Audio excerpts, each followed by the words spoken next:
빛과 어둠의 화가 렘브란트는 수많은 작품에서 밝은 색을 사용해 특정 부분을 강조하고 나머지를 어둡게 처리하여 자신이 원하는 곳에 시선을 집중시킵니다. 대표작 중 하나인 탕자의 귀환도 마찬가지입니다.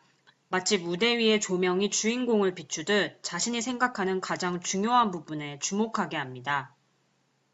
탕자의 귀환은 아버지의 재산을 가지고 떠났다가 모든 것을 탕진하고 돌아온 누가복음 15장의 둘째 아들의 비유 중 한 장면을 묘사했습니다. 예수님께서 비유로 말씀하신 이 이야기에는 어떻게 한 사람이 자신에게서 벗어나 하나님께 돌아가고 하나님을 믿음으로써 복된 삶을 살게 되는지에 대해서 압축적으로 알려줍니다.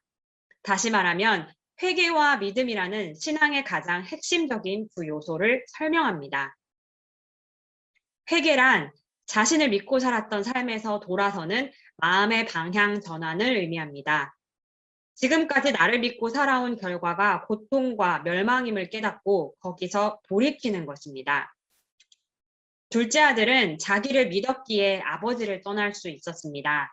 하지만 현실은 허랑방탕했고 재산을 모두 잃은 후 돼지우리에서 굶어 죽는 것이었습니다. 이런 아들이 뉘우치고 스스로를 채찍질하면서 성실하게, 부지런하게, 지혜롭게 살면 문제가 해결됩니까? 아버지를 떠나서는 실패와 죽음밖에 없구나. 내가 나를 믿었기에 아버지를 떠나서 이렇게 되었구나를 깨닫고 아버지께 돌아가기로 마음을 정해야 합니다. 믿음이란 하나님의 말씀을 그대로 받아들이는 것입니다. 둘째 아들은 아버지께서 나를 아들이 아니라 품꾼이라 여기셔도 그대로 순종하겠다는 마음에 이르렀습니다. 그 마음으로 아버지께 돌아갔고 예상과 달리 제일 좋은 옷, 가락지, 신발로 자신을 가리시고 아들로 받아주시는 아버지의 결정에 그대로 따랐습니다. 아버지, 제가 감히 어떻게 이런 것을 받습니까? 저 하인이나 시켜주세요. 제가 앞으로 잘할 테니 하는 거 봐서 그때 아들로 받아주십시오. 이렇게 자기 양심이나 선한 생각을 주장하지 않았습니다. 아버지의 말씀을 그대로 받아들여 그 결정에 자신의 마음을 합했습니다. 그것이 믿음입니다. 로마서 3장 23절은 모든 사람이 죄를 범하였음에 하나님의 영광에 이르지 못하더니라고 이야기합니다. 이미 우리는 죄를 지었습니다. 용서해달라고 빌고 반복하지 않기 위해 노력하는 것이 문제가 아닙니다.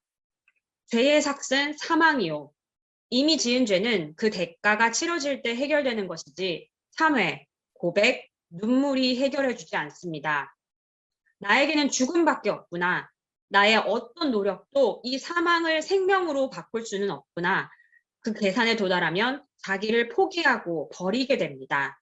이것이 진정한 회개입니다.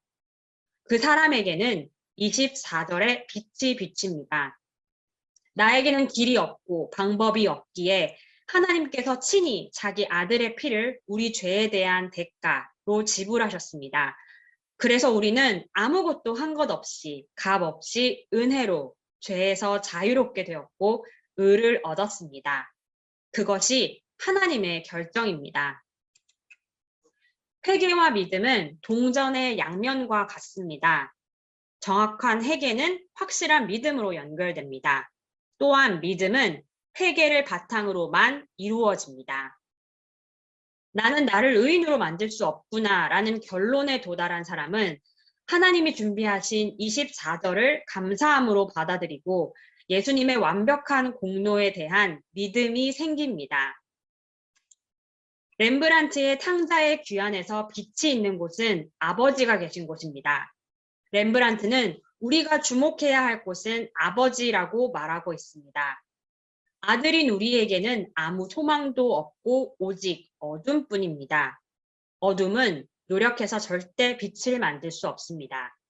그러나 그림 속의 아들처럼 아버지께로 돌아오면 아들에게도 아버지의 빛이 비치게 됩니다. 자신에게서 돌이켜 하나님의 결정에 모든 것을 맡기는 방향 전환.